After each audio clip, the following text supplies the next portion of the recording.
بسم اللہ الرحمن الرحیم۔ السلام علیکم۔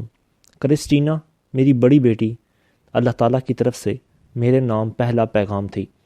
وہ پیدا ہوئی، وہ ٹرے میں پڑی تھی، میں نے اس کی طرف ہاتھ بڑھایا اور میں حیران رہ گیا۔ میری بیٹی اپنے پاؤں پر کھڑی ہو گئی۔ وہ 10 ماہ کے بچے کی طرح اپنی ٹانگوں اپنے پاؤں پر کھڑی تھی۔ میں میڈیکل ڈاکٹر تھا، دنیا کے شاندار ترین ہسپتال کا ڈائریکٹر تھا۔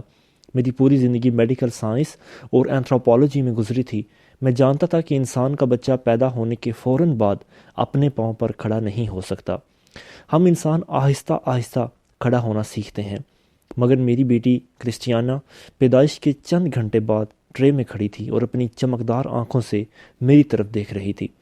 میں نادان تھا، میں بیوقوف تھا، میں اللہ تعالیٰ کی اس پیغام کو میڈیکل معجزہ سمجھا اور بھول گیا۔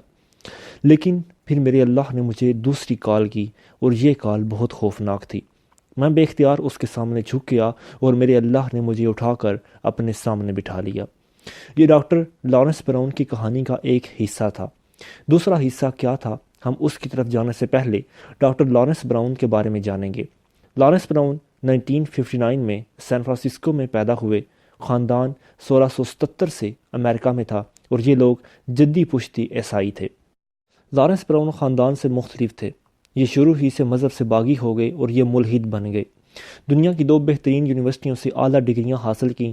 کارنل یونیورسٹی سے آرٹس اینڈ سائنس میں گریجویشن کی اور براؤن یونیورسٹی میڈیکل کالج سے میڈیسن میں ڈاکٹریٹ کی۔ یہ تعلیم مکمل کرنے کے بعد دنیا کے بہترین ہسپتال جارج واشنگٹن یونیورسٹی ہاسپٹل سے منسلک ہو گئے۔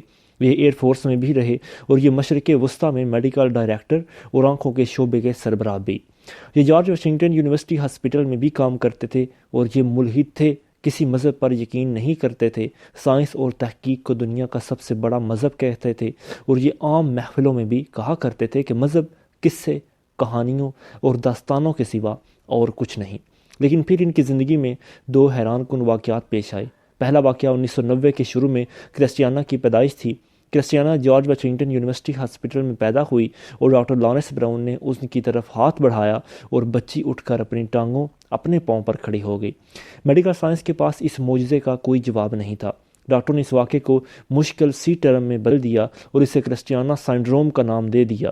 ڈاکٹر لارنس اس واقعے کے بعد بھی ملحد ہی رہے۔ یہ اپنے عقائد کا برملا پرچار بھی کرتے رہے۔ دوسرا واقعہ کرسٹیانا کی پیدائش سے 10 ماہ بعد پیش آیا۔ 10 اکتوبر 1990 کو اللہ تعالیٰ نے انہیں دوسری بیٹی ہینا عنایت کی۔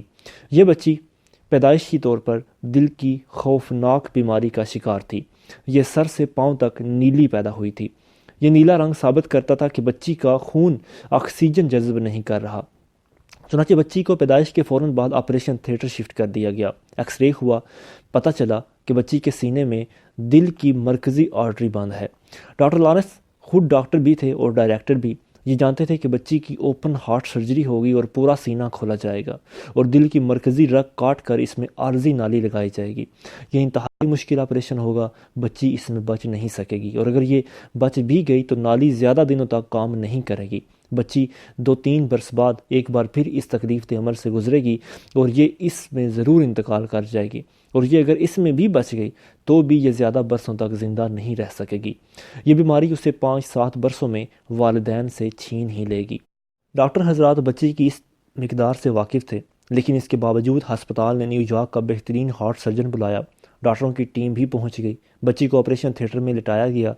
سرجن آلات سیدھے کرنے لگے اور ڈاکٹر لارنس پریشانی کے عالم میں آپریشن تھیٹر سے نکلے اور بے-چینی سے کوریڈور میں ٹہلنے لگے۔ وہ ٹہلتے ٹہلتے آخری سرے تک پہنچ گئے۔ انتظامیہ نے چند سال قبل مریضوں کے لواحقین کے لیے ہسپتال میں دعا کا ایک کمرہ بنا دیا تھا۔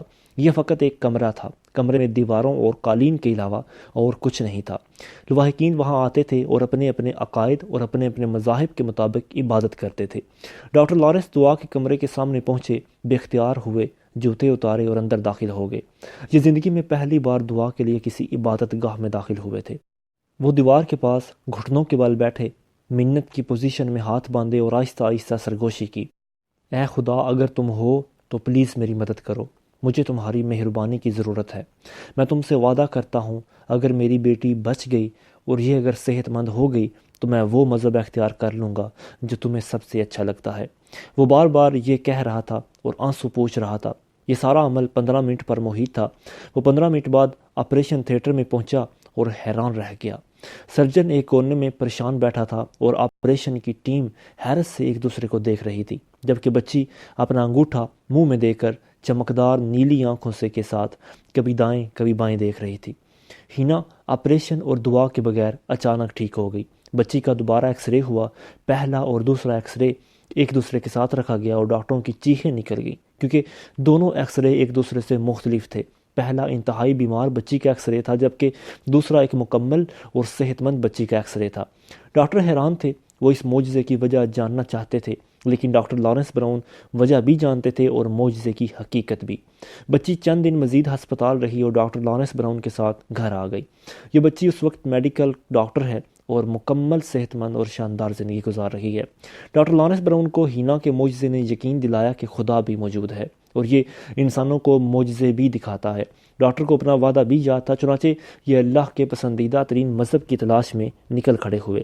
عیسائیت کا مطالعہ کیا، یہودی کتابیں پڑھیں، بدھ متوں اور ہندوؤں کے پاس بھی گئے، پوپ اور ربی اعظم سے بھی ملے اور بھارت اور تبت بھی گئے، لیکن کوئی مذہب ان کا دل کو چھو نہ سکا۔ یہ انتہائی پڑھے لکھے اور وسیع المطالعہ شخص تھے، دنیا کی 2 بڑی یونیورسٹیوں سے فارغ التحصیل تھے، 4 کتابوں کے خود مصنف تھے اور میڈیکل کے کالج اور میڈیکل یونیورسٹیوں کے ڈائریکٹر تھے۔ چنانچہ یہ ہر وقت لاتعداد سوالوں سے لوڑ رہتے تھے۔ ربی اعظم اور پوپ تک کے پاس ان کے سوالوں کا تسلی بخش جواب نہیں تھا۔ یہ گھومتے گھومتے تنگ آ گئے اور چلتے چلتے ایک دن اچانک چھوٹی سی مسجد میں داخل ہو گئے۔ بس مسجد کی دہلیز پار کرنے کی دیر تھی اور ان کی رخ میں ایک چھوٹا سا چراغ جل اٹھا۔ یہ مسجد کی دیوار چوم کر واپس آ گئے اور قرآن مجید کا انگریزی ترجمہ خریدا، پڑھنا شروع کیا اور پھر روح روشن ہوتی چلی گئی۔ یہ قرآن مجید کے ساتھ ساتھ تورات اور انجیل کا مطالعہ بھی کرتے جا رہے تھے۔ قرآن مجید مکمل ہوا تو پتہ چلا کہ اسلام ہی وہ مسنگ لنک تھا جسے یہ 4 سال سے تلاش کر رہے تھے۔ یہ اس کے بعد سیرت النبی صلی اللہ علیہ وآلہ وسلم کی طرف متوجہ ہوئے، سیرت کی کتابیں پڑھیں اور پھر اندر نور ہی نور جمع ہو گیا۔ ڈاکٹر لارنس براؤن کو ہدایت ملی اور یہ 1994 میں مسلمان ہو گئے۔ یہ اب مریضوں کا علاج کرتے ہیں، اسلام کا مطالعہ کرتے ہیں، نماز پڑھتے ہیں، تبلیغ کرتے ہیں۔ یہ 6 کتابیں تحریر کر چکے ہیں۔ ان کا ایک ناول دا 8 سکرول دنیا کی بیسٹ سیلر بک میں شامل ہے۔ یہ ناول چرچ کی تاریخ، مذہب اور روحانیت کا خوبصورت امتزاج ہے۔ ڈاکٹر مختلف رسائل اور اخبارات میں بھی لکھتے ہیں اور اسلام پر لیکچر بھی دیتے ہیں۔ اللہ تعالیٰ نے ان کی زبان میں بے تحاشا تاثیر رکھی ہے۔ آپ اگر انہیں سننا شروع کریں تو آپ سنتے چلے جائیں۔ یہ اکثر اپنی کہانی سناتے ہیں اور پھر فرماتے ہیں کہ اللہ تعالیٰ انسان کو 2 طریقوں سے اپنی طرف بلاتا ہے۔ یہ پہلے کرسٹیانہ جیسے معجزوں سے انسان کو حیران کرتا ہے۔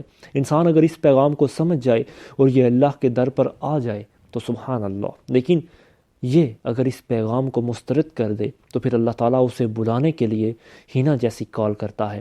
ہم اگر یہ بھی سن لیں تو بھی کیا بات، ہم پر ہدایت کے دروازے کھل جاتے ہیں، لیکن اگر ہم یہ کال بھی مس کر دیں تو پھر اللہ تعالیٰ ہمارے دلوں پر مہر لگا کر دوسرے لوگوں کی طرف متوجہ ہو جاتا ہے، وہ نئے لوگوں کی تلاش کرتا ہے۔ چنانچہ آپ جب بھی اللہ کی پہلی کال سنیں، آپ اسی وقت دوڑ کر اس کی طرف نکل جائیں۔ کیوں؟ کیونکہ آپ اللہ کی دوسری کال کو برداشت نہیں کر سکیں گے۔ آپ کو پھر اپنے بچے آپریشن تھیٹر میں چھوڑ کر اس کی طرف دوڑنا پڑے گا۔ میں جب بھی ڈاکٹر لارنس براؤن جیسے لوگوں کو سنتا ہوں اور پھر اپنے آپ کو دیکھتا ہوں تو ہمیشہ میرے دل سے آواز آتی ہے کہ اللہ تعالیٰ نے ایسے عظیم لوگوں کے لیے قرآن پاک کیا اتارا تھا۔ ہم جیسے جاہل اور ظالم کیا اس سے کچھ سبق حاصل نہیں کر سکتے؟